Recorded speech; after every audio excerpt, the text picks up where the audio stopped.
مخارج کلی مخارج جزوی. مخارج کلی وہ بڑے بڑے مخرج ہیں جن میں چند چھوٹے چھوٹے مخرج ہو. ایسے مخرج 5 ہیں: حلق، زبان، ہونٹ، جوف، خیشوم.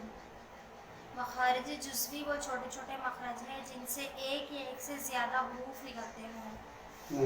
مخارج جزوی کی تعداد میں قاریوں کا اختلاف ہے اور اس میں 3 قول ہیں.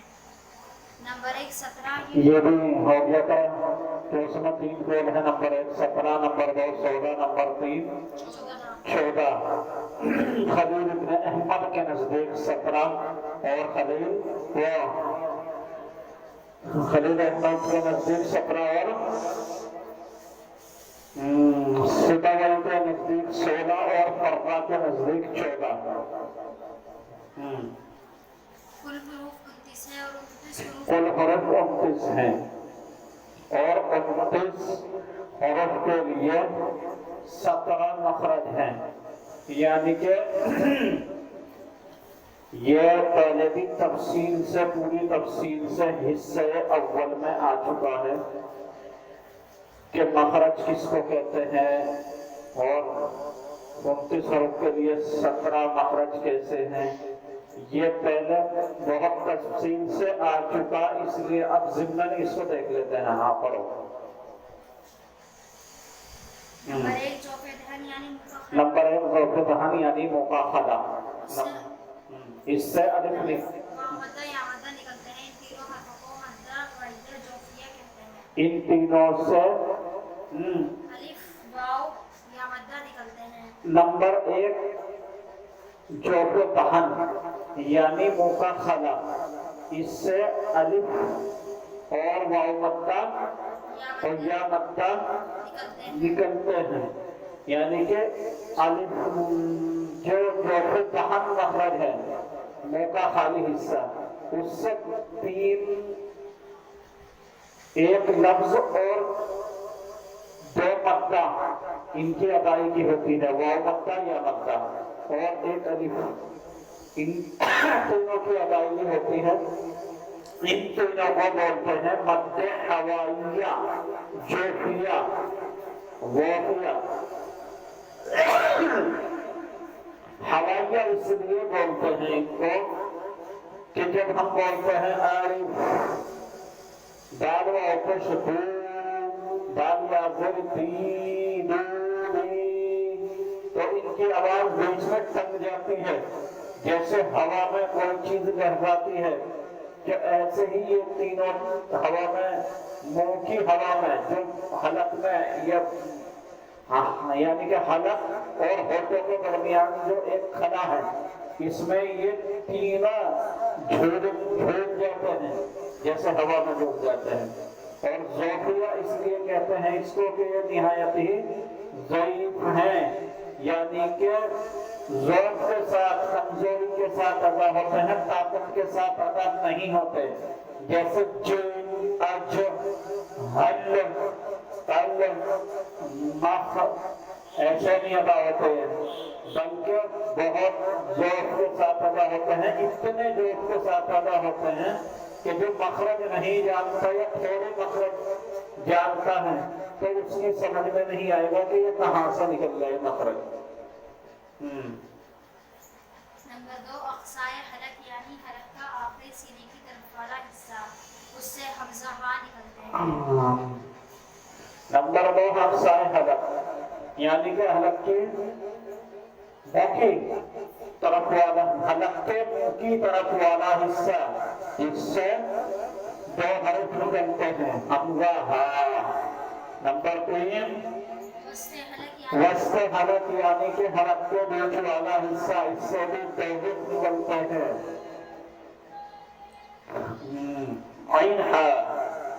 نمبر 4 ادنائے حلق یعنی حلق کے منہ کی طرف والا حصہ، اس سے بھی 2 حرف نکلتے ہیں، غین خا.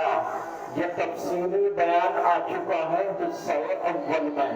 ان 6 حرفوں کو حمزہ غین خا غین خا ان کو حرف حلقیہ کہتے ہیں، اس لیے کہ یہ حلق سے تعلق رکھتے ہیں. جن مخرجوں سے یہ 6 حرف نکلتے ہیں وہ مخرج کہیں نہ کہیں حلق سے یعنی کہ گلے سے تعلق رکھتے ہیں، اس لیے ان کو حرف حلقیہ کہا جاتا ہے۔ اظہار حلقی میں بھی یہی فرق ہے، ان کو اظہار حلقی بھی کہا جاتا ہے۔ نمبر 5 زبان کی جڑ اور اس کے مقابل اوپر کا تعلق، اس سے قاف نکلتا ہے۔ نمبر 5 زبان کی جڑ اور اوپر کا تعلق، اس سے قاف نکلتا ہے۔ نمبر 6 زبان کی جڑ سے کچھ اوپر کا حصہ، اس کے مقابل اوپر کا تعلق، اس سے قاف۔ زبان کی نمبر 6 زبان کی جڑ سے زبان کی جڑ سے کچھ اوپر کا حصہ اور اس کے مقابل اوپر کا تعلق، اس سے کاف نکلتا ہے، یعنی کہ چھوٹا کاف جو بغیر نقطے والا ہوتا ہے۔ ان دونوں حرفوں کو لہویہ اور لہائیتیہ کہتے ہیں۔ ان دو حرفوں کو لہویہ اور لہائیتیہ کہتے ہیں۔ ان دو حرفوں کو لہویہ اور لہتیہ کہتے ہیں، یعنی کہ لہویہ اس لیے کہتے ہیں ان دو حرفوں کو، یہ آگے تفصیلی بیان آئے گا اس کا، لہویہ کا اور لہتیہ کا تفصیلی بیان آئے گا اس کا آگے جب 10 اقوال آئیں گے، 10 الفاظ خلیل ابن احمد کے۔ نمبر 7 زبان کا بیچ اور اس کے مقابل اوپر کا تعلق، اس سے جیم، شین یا متحرک باولین نکلتے ہیں۔ ان تینوں حرفوں کو شجریہ کہتے ہیں۔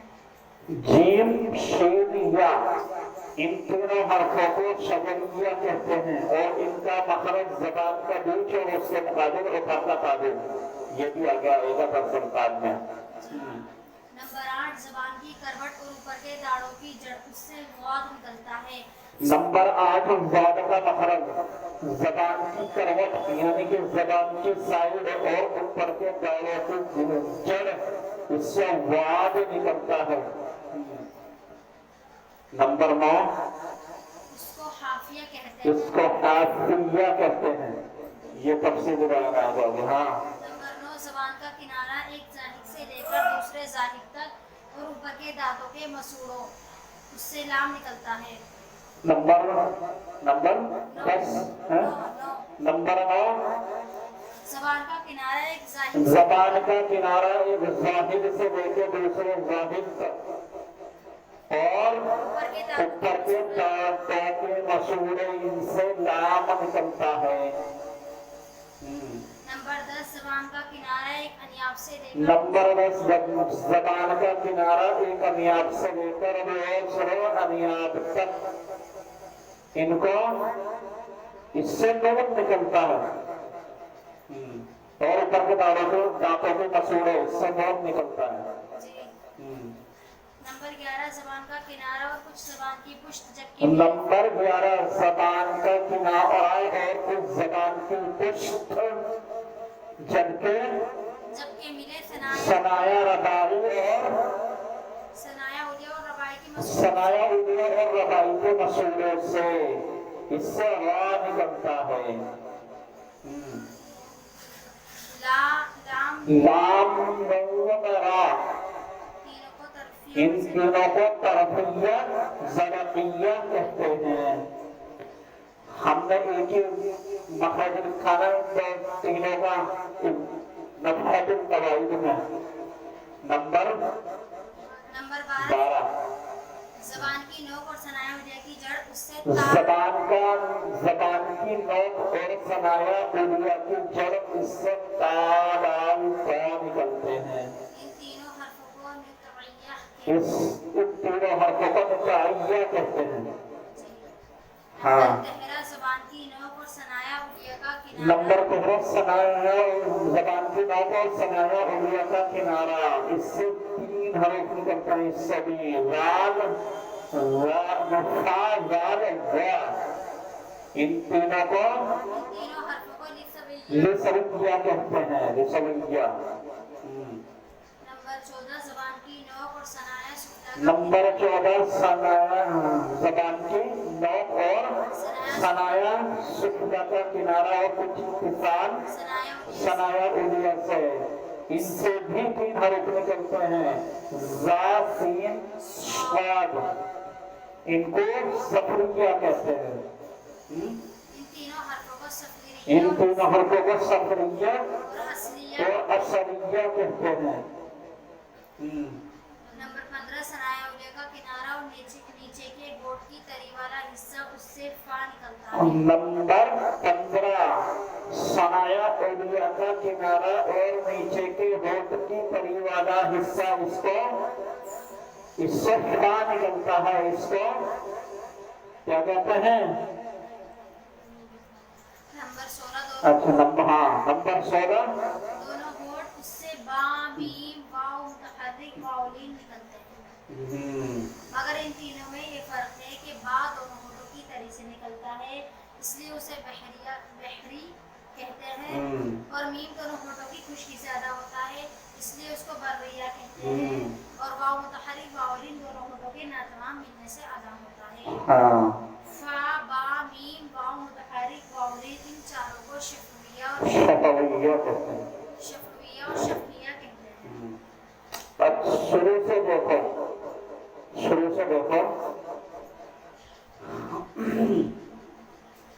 الف یا مدہ واو مدہ، ان کا کیا نام ہے مخرجی اعتبار سے؟ مد ہوائیہ جوفیہ، یہ میں نے تفصیل بتا دی تو دیکھیں جوفیہ ہوائیہ کیوں کہتے ہیں ان کو۔ نمبر 2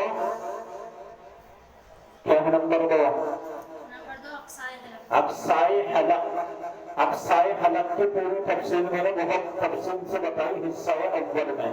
اقصائے حلق یعنی کہ حلق کے آخری والا حصہ، حلق کا اینڈ والا حصہ، جہاں پر ہمارا حلق ختم ہوتا ہے، گلا ختم ہوتا ہے، وہاں سے یہ 2 حرف نکلتے ہیں، حمزہ ہا، اور وسط حلق یعنی کہ حلق کا درمیانی حصہ، بیچ والا حصہ، وہاں سے 2 حرف نکلتا ہے، عین ہا، اور حلق کا شروع والا حصہ، ابتدائی والا حصہ، یہاں سے غین خا نکلتے ہیں۔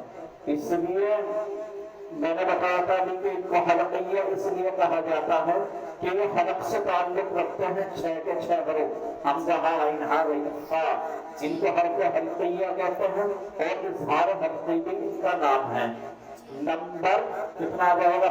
5 قاف اور کاف، اس کو کیا کہتے ہیں؟ قاف کاف، چھوٹا کاف کے بعد دیکھو زبان کی جڑ، اس کے مقابل اوپر کا تعارف سے قاف نکلتا ہے۔ ہاں آگے زبان کی جڑ سے کچھ اوپر کا حصہ اور اس کے مقابل اوپر کا تعارف سے کاف نکلتا ہے۔ ان دونوں حرفوں کو لہویہ اور لہتیہ کہتے ہیں۔ لہویہ اور لہتیہ لہویہ اور لہتیہ، قاف اور کاف، ان کے مخرج کا نام، ان کے مخرجی اعتبار سے لہویہ اور لہتیہ کہتے ہیں۔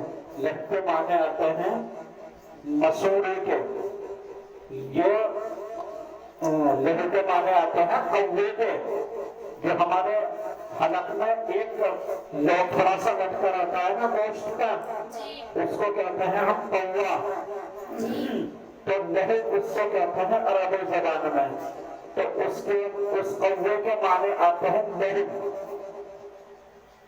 تو لہویہ ان دونوں کو اس لیے کہا جاتا ہے کہ جب ہم قاف و کاف بولتے ہیں تو اس گوشت کے لوتھڑے کا استعمال ہوتا ہے، اس لیے ان کو لہویہ لہتیہ کہا جاتا ہے۔ آگے نمبر 7 کاف کاف کے بعد کیا؟ زبان کا بیچ اور اس کے مقابل اوپر کا تالو، اس سب 3 حروف نکلتے ہیں جیم شین یا، ان کو شجریہ کہتے ہیں۔ اور شجر کے معنی عربی زبان میں پیڑ کے آتے ہیں، پیڑ جیسے بیچ میں اپنے پھلوں کو لٹکاتا ہے اور ان کا فائدہ دیتا ہے، ایسے ہی یہ 3 لفظ ہیں، یہ زبان کے اور تالو کے بیچ سے نکلتے ہیں، شجر کے پھل کی طرح۔ اس کا بہت تفصیلی بیان میں نے بتا دیا تھا تمہیں اصول التجوید کے حصہ اول میں. تو یہ بیچ میں رہنے کی وجہ سے ان کو شجریہ کہتے ہیں. نمبر 8 زبان کی کروٹ اور اوپر کے داڑوں کی جڑ. زبان کی کروٹ اور اوپر کے داڑوں کی جڑ اس سے یاد نکلتا ہے. اس کو مخرجی اعتبار سے اس کا نام حیفیہ ہے. حیفیہ کے معنی آتے ہیں کنارے. حیفیہ کے معنی کنارے کے آتے ہیں. طرف کے معنی بھی کنارے کے آتے ہیں لیکن حیفیہ کے معنی بھی کنارے کے آتے ہیں. اب دو چیز سمجھنی پڑے گی کہ طرف کون سے کناروں کو کہتے ہیں اور حیفیہ کون سے کناروں کو کہتے ہیں. طرف کہتے ہیں کنارہ جیسے یہ انگلی ہے, ہماری انگلی کا یہ کنارہ سمجھ میں آیا, اس کو کہتے ہیں طرف. اور حیفیہ کہتے ہیں اس کنارے کو, یہ انگلی کا کنارہ جہاں سے جڑ رہی ہے یعنی کہ جو جڑ ہوتی ہے اس کو حافیہ کہتے ہیں اس کنارے کو. اور جو شروع یا سائڈ میں کنارے ہیں ان کو طرف کہتے ہیں. سمجھ میں آیا؟ تو یہ جو ہے زبان کا جو کروٹ ہے, زبان کا جو سائڈ والا کنارہ ہے اور زبان کی جڑ, داڑوں کی جڑ, اوپر کے داڑوں کی جڑ, ان دونوں کا تعلق ہے. اس لیے انہیں جڑ کا جو تعلق ہے اس کو حافیہ کہا جاتا ہے. نمبر 9 زبان کا کنارہ ایک زاہد سے لے کر دوسرے زاہد تک اور اوپر کے داڑوں کی مسور ہے. اس سے لام نکلتا ہے. اس کو لام نون اور را نکلتا ہے. ان سے ان کو کیا کہتے ہیں؟ طرفیہ, ضربیہ. دیکھو یہ کنارے سے ادا ہو رہے ہیں نا زبان کو, اس سے اس کو کہتے ہیں زبان کا کنارہ. تو اسی لیے ان تینوں لفظوں کا نام طرفیہ, ضلقیہ رکھا گیا ہے. ضلق کے معنی بھی اس کنارے کے ہوتے ہیں. ایک تو کنارہ ہوتا ہے یہ انگلی کا جو یہ ہے, ایک ہوتا ہے کچھ اس سے اوپر کا کنارہ, یہ بھگونا ہے. ایک ہو گیا یہ کنارہ بھگونے کا, ایک ہو گیا یہ یوں پکڑنے والا کنارہ. تو ضلق کے معنی یوں پکڑنے والے کنارے کے ہیں اور طرف کے معنی یوں کے ہیں. سمجھ میں آیا؟ اس کنارے طرف والے کنارے پہ کھڑے بھی ہو سکتے ہیں لیکن ضلق والے کنارے پہ کھڑے نہیں ہو سکتے, پیر پھسل جائے گا. تو طرف اور ضلق میں یہ فرق ہے. تو اس لیے ان کا نام, ان میں دونوں کنارے زبان کے استعمال ہوتے ہیں تینوں حرفوں میں, اس لیے ان کا نام طرفیہ اور ضلقیہ رکھا گیا ہے. نمبر 12 زبان کی نوک اور ثنایا اولیہ کی جڑ, اس سے تا, دال, طا نکلتے ہیں. ان تینوں حرفوں کو نطاعیہ کہتے ہیں. تا, دال, طا ان کے مخرج کا نام نطاعیہ ہے. نطاع کے معنی ہیں مسورے. مسورے کو نطاع کے معنی کیا ہیں؟ مسورے. تو یہ مسورے کے قریب سے نکلتے ہیں یہ پورا. تا, دال یہ مسورے کے کنارے سے نکلتے ہیں. تو اس لیے ان کا نام نطاعیہ. آگے ساغال دھوا, نمبر 13 زبان کی نوک اور ثنایا اولیہ کا ساغال دھوا ان کے مخرج کا نام ہے لسویہ. لسویہ.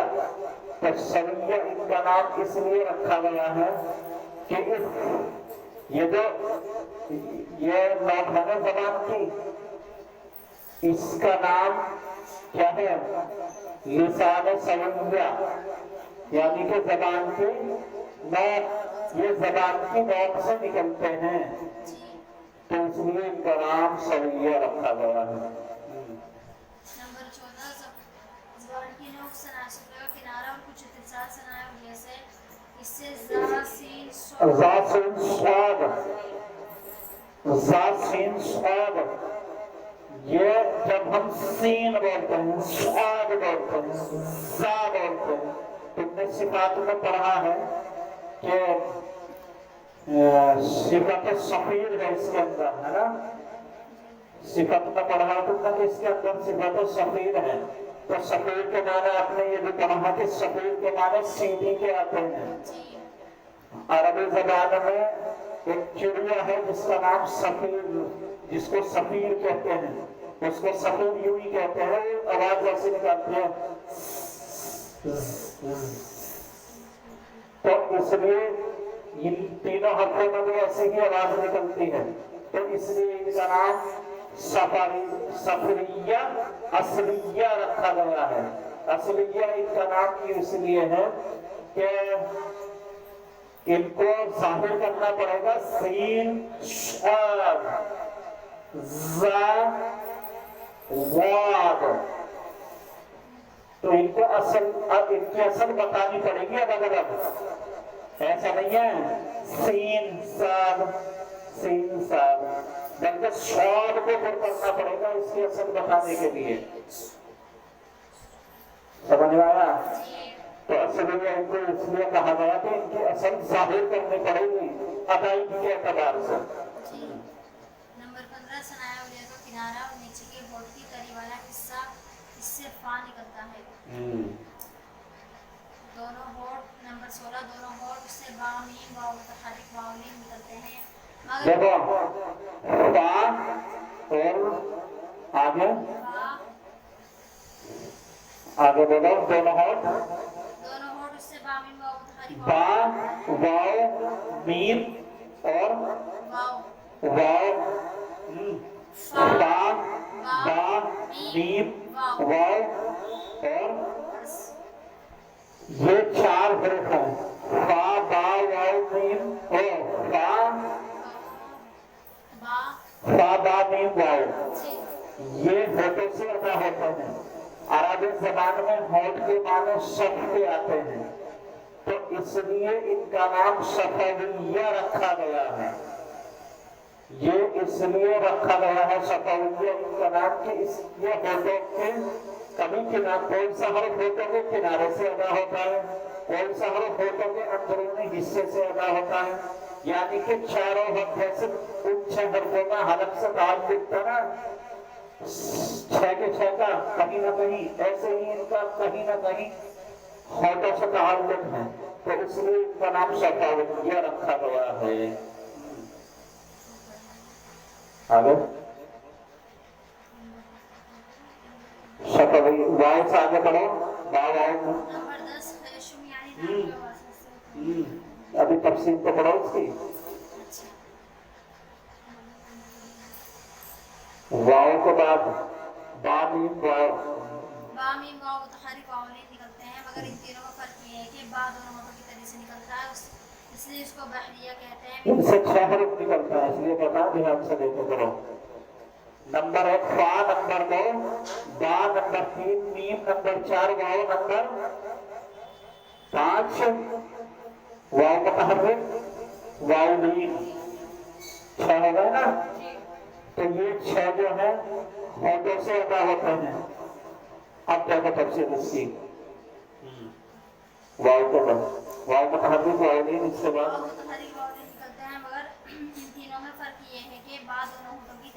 با دونوں ہونٹوں کی طریق سے نکلتا ہے، یعنی کہ با دونوں ہونٹوں کی اندر والی جو اندر والی جگہ رہتی ہے نا، یہ یہاں میری انگلی ہے جی، با یہاں سے نکلتا ہے، تو اس کو کیا کہا جاتا ہے؟ کیا کہا جاتا ہے؟ با کو بحریہ کہا جاتا ہے، اور بحر اس کے بعد بحر کو کہا جاتا ہے سمندر، دریا کو بحر کہا جاتا ہے، یعنی کہ گیلی والی جگہ، اس لیے بحر کہا گیا کہ گیلی جگہ جو ہوتی ہے وہاں سے نکلتا ہے با، سوکھی جگہ سے نہیں نکلنے کا با۔ بریہ میم کو اس لیے کہا گیا ہے کہ میم جو ہے خشکی کے حصے سے نکلتا ہے، خشکی کے حصے سے نکلتا ہے میم، تو خشکی کے والے حصے کو بر کہا جاتا ہے، اس لیے اس کو بریہ کہا جاتا ہے۔ آگے میم دونوں ہونٹوں کی خشکی سے ادا ہوتا ہے، اس لیے اس کو بریہ کہتے ہیں۔ واو متحرک واو لین دونوں ہونٹوں کے نرم واو ملنے سے ادا ہوتا ہے۔ واو متحرک واو لین اور اصلی والا واو، یہ تینوں جو ہے ہونٹ پورے نہیں ملتے، ادھورے ملتے ہیں اور کچھ گول ہوتے ہیں جب ملتے ہیں، جب نکلتا ہے واو۔ فا با میم واو متحرک واو لین، ان چاروں کو شفویہ اور شفویہ کہتے ہیں۔ ہاں یہ بتا چکا ہوں۔ آگے آگے بس ابھی تو وقت ہے کیا نہیں ہوا، آنے دو اور 10 منٹ اور، تو 10 منٹ اور دیکھو آنے دو، اتنے آنے والے ہیں۔ حروف کے القاب، حروف کے القاب، القاب کہتے ہیں اس چیز کو کہ القاب یعنی کہ تمہیں کس القاب سے پکارا جاتا ہے۔ القاب کے معنی آتے ہیں ایک تو آدمی کا خصوصی نام ہوتا ہے اور ایک آدمی کا خصوصی اور عمومی نام ہوتا ہے نا، ایک تو آدمی کا خصوصی اور عمومی نام ہوتا ہے، خاص نام سے جانا جاتا ہے آدمی یا کوئی بھی چیز، تو اس کو کہا جاتا ہے نام، اسم، یہ ہمارا اسم ہے، نام ہے۔ شفا نام ہے، لیکن اگر شفا کو گھر والے پیار میں کہنے لگے حمیرہ، تو اس حمیرہ کو کیا کہیں گے؟ اب شفا کہیں لکھنے لگے شفا، اور کیا لکھتے ہیں انگلش میں، ذہن میں نہیں آ رہا، ایسا لکھتے ہیں کیا؟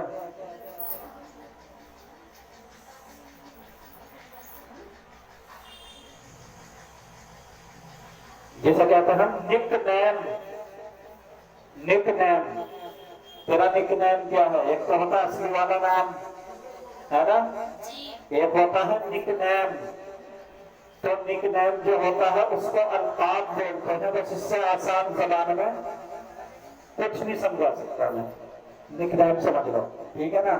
تو خلیل ابن احمد کے نزدیک خلیل ابن احمد کے نزدیک حروف کے 10 القاب ہیں۔ خلیل ابن احمد کے نزدیک حروف کے 10 القاب ہیں۔ خاموش ہو جاؤ، خاموش، بات خلیل احمد کے خلیل ابن احمد جو قاری ہیں، جو تجوید کو، قرات کو پروان چڑھانے والے ہیں، اس فن کو، ان کے نزدیک حروف کے 10 القاب ہیں۔ نمبر 1